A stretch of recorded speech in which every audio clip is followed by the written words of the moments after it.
Hello, my name's Craig Gurney. I'm a lecturer in housing here in the department. I just want to say a few things about teaching, my own teaching and the research that I do in the school. I teach in a range of different courses, but primarily there's an undergraduate module I do which is called Society, Diversity and Planning, which is essentially an applied sociology module which looks at things like social stratification, which is to do with social class, social exclusion, social mobility. It's a kind of big debate at the moment in kind of contemporary politics.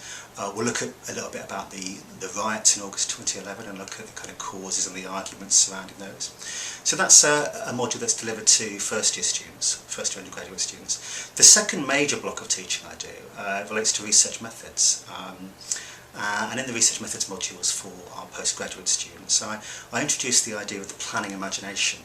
So I get students to think imaginatively about the sorts of things they might be interested in doing the research on. So I'm encouraging them to be innovative in terms of questioning the boundaries of what counts as planning research, and clearly that can be very, very wide. It links into debates about geography, economics, politics. Can be a huge kind of set of issues we can draw upon in our research, and also to get the students to think about being innovative in the sorts of methods that they use and the sorts of methodologies that they use. So that's the second big bit of teaching I do, and that's to postgraduate students. In terms of research, as with other staff here, I don't just do teaching. Sometimes students think that when we're not answering our door, we're just fishing or something, but we obviously do lots of research as well. There's three things that I'm working on at the moment. I have been working on for some time. The first is to do with issues to do with housing tenure and social change, looking at the political and economic significance of the growth of home ownership.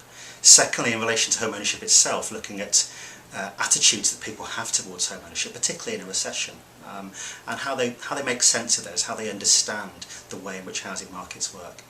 And finally, I've got a long-standing interest in issues about the notion of home and what home means to people, particularly into ideas about privacy and embodiment and how that varies across different cultural groups. So that's the kind of research side of what I do. Clearly, you found me here on the internet. If you want to find out more about the kind of courses that I'm involved with, the kind of research I do, follow the links below, and hopefully see you soon.